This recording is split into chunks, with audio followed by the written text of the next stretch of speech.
ಪ್ರಭು ಯೇಸುವಿನಲ್ಲಿ ಅನುಗ್ರಹಿತರಾದ ಪ್ರಿಯರೇ, ನಿಯೋಗ ಪ್ರಾರ್ಥನೆಯಲ್ಲಿ ದೇವರ ವಾಕ್ಯ ಆಲಿಸುವ, ಭಾಗವಹಿಸುವ ಒಂದೊಂದು ವ್ಯಕ್ತಿಗಳನ್ನು ಕ್ರಿಸ್ತ ಯೇಸುವಿನ ಪ್ರೀತಿಯಲ್ಲಿ ಕಂಡು ಪ್ರಾರ್ಥಿಸುತ್ತೇನೆ. ದೇವರ ಎಲ್ಲಾ ಅನುಗ್ರಹಗಳು ನಿಮಗೆ ಉಂಟಾಗಲಿ. ಒಂದೊಂದು ದಿನ ನೀವು ಆಲಿಸುವ ವಾಕ್ಯ ನಿಮಗೆ ಅದ್ಭುತವನ್ನು ಉಂಟು ಮಾಡಲಿ. ಒಂದು ನಿಮಿಷ ನಿಮಗಾಗಿ ಪ್ರಾರ್ಥಿಸಲೇ. ಪ್ರಭುವೇ, ಈಗ ಕೃಪೆ ತುಂಬುವ ರೀತಿ ನಿಮ್ಮ ವಾಕ್ಯದ ಶಕ್ತಿ ನಮ್ಮಲ್ಲಿ ತುಂಬಿರಿ. ನಮಗೆ ಸೌಖ್ಯದ ಅನುಭವವನ್ನು ಉಂಟು ಮಾಡಿರಿ.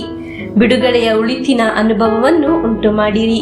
ನಿಮ್ಮ ಅನುಗ್ರಹದಿಂದ ವಾಕ್ಯದಲ್ಲಿ ನಮ್ಮನ್ನು ತುಂಬಿರಿ.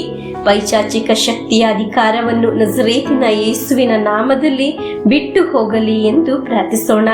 ಯಾವುದಾದರೂ ವ್ಯಕ್ತಿಗಳಲ್ಲಿ, ಕುಟುಂಬದಲ್ಲಿ ಸೈತಾನನ ಶಕ್ತಿಯ ಸ್ವಾಧೀನ ಇದ್ದರೆ ಪ್ರಭು ಯೇಸುವಿನ ನಾಮದಲ್ಲಿ ಆ ವ್ಯಕ್ತಿಯ ತಲೆಮಾರನ್ನು ಬಿಟ್ಟು ಹೋಗಲಿ ಎಂದು ಪ್ರಾರ್ಥಿಸೋಣ. ತಪ್ಪಿನಿಂದ, ಶಾಪದಿಂದ, ನಿರಾಸೆಯಿಂದ, ಇದರೆಲ್ಲದರಿಂದ ಬಿಡುಗಡೆ ಲಭಿಸಲಿ ಎಂದು ಪ್ರಾರ್ಥಿಸೋಣ. ದೇವರ ಶಕ್ತಿ ಒಂದೊಂದು ಕುಟುಂಬದಲ್ಲಿ ಈ ನಿಮಿಷ ಅರಿಯಲಿ. ದೇವರು ಅನುಗ್ರಹಿಸಿದ ಅದ್ಭುತಗಳು ಇಂದು ಉಂಟಾಗಲಿ. ಶಿರಸ್ಸಿನಿಂದ ಪಾದದವರೆಗೆ ಪವಿತ್ರಾತ್ಮರಿಂದ ನಮ್ಮನ್ನು ಅಭಿಷೇಕಿಸಿರಿ. ದೇವರ ಕಾರ್ಯ ನಮ್ಮ ಕುಟುಂಬದಲ್ಲಿ ಸಂಭವಿಸಲಿ. ನಾವು ಬರೆದಿಟ್ಟ ನಿಯೋಗದಲ್ಲಿ ನಿಮ್ಮ ಕಾರ್ಯ ಅದ್ಭುತವನ್ನು ಕಾಣುವಂತೆ ಮಾಡಿರಿ. ಇಂದು ಆಲಿಸುವ ವಾಕ್ಯ ಕೀರ್ತನೆಗಳು 65ನೇ ಅಧ್ಯಾಯ 4ನೇ ವಾಕ್ಯವನ್ನು ಆಲಿಸೋಣ. ನಿನ್ನ ಆಸ್ಥಾನದಲ್ಲಿ ನೆಲೆಸಲು ನೀನಾಯ್ದು ತಂದ ದೈವ ಭಕ್ತ ಧನ್ಯ. ನಮಗೆ ತರಲಿ ತೃಪ್ತಿ ನೀ ವಾಸಿಸುವ ಪವಿತ್ರಾಲಯದ ಸೌಭಾಗ್ಯ. ಪ್ರಿಯರೇ, ಯಾರು ಆಗಿದೆ ಭಾಗ್ಯವಂತ ಎಂದು ಕರೆದಿದ್ದು? ಇಂದಿನ ವಾಕ್ಯವನ್ನು ನೀವು ಶ್ರದ್ಧೆಯಿಂದ ಆಲಿಸಿದರೆ ಅದು ಸ್ವಂತ ತೀರ್ಮಾನದಲ್ಲಿ ಉಂಟಾಗಿದ್ದ ಭಾಗ್ಯ ಮಾತ್ರವಲ್ಲ, ದೇವರು ನಮ್ಮನ್ನು ಆರಿಸಿಕೊಂಡ ವಿಷಯವಾಗಿದೆ. ದೇವರು ಆರಿಸದಿದ್ದರೆ ಈ ಶುಶ್ರೂಷೆಯ ಭಾಗವಾಗಲು ನಿಮಗೆ ಸಾಧ್ಯವಾಗುತ್ತಿರಲಿಲ್ಲ. ಆ ವಾಕ್ಯದ ಒಳಗೆ ದೇವರು ಇಟ್ಟಿರುವ ಒಳಿತಿನಿಂದ, ಅನುಗ್ರಹದಿಂದ ನಾವು ತೃಪ್ತರಾಗುತ್ತೇವೆ. ದೇವರ ವಾಕ್ಯಗಳು ಬಹಳ ಬೆಲೆಯುಳ್ಳದಾಗಿದೆ. ದೇವರ ವಾಕ್ಯ ಆಲಿಸಲು ದೇವರು ಆಯ್ದು ತಂದ ವ್ಯಕ್ತಿಗಳಾಗಿದ್ದೇವೆ ನಾವು ಒಬ್ಬೊಬ್ಬರು. ಇದರ ಅರ್ಥ ನಿಮ್ಮ ಜೀವನದಲ್ಲಿ, ನಿಮ್ಮ ನಿಯೋಗದಲ್ಲಿ ದೇವರ ಕಾರ್ಯ ನಡೆಯುತ್ತದೆ ಎಂದು.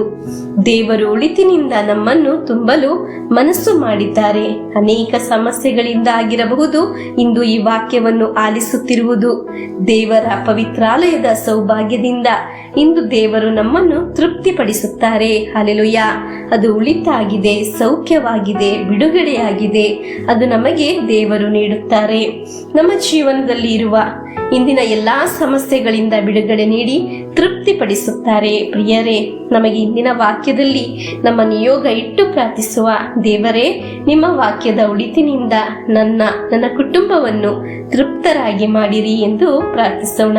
ಪ್ರಿಯರೇ, ನಿಯೋಗ ಪ್ರಾರ್ಥನೆಯನ್ನು 33 ಬಾರಿ ಹೇಳಿ ವಿಶ್ವಾಸದಿಂದ ಪ್ರಭುವಿನ ಆಶೀರ್ವಾದವನ್ನು ಸ್ವೀಕರಿಸೋಣ.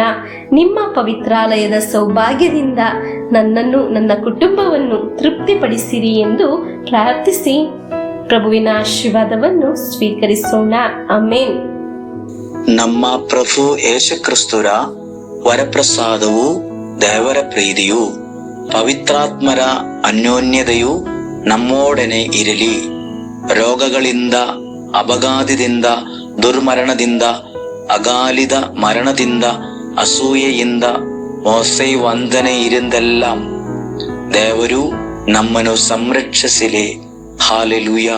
ಆಮೇನ್.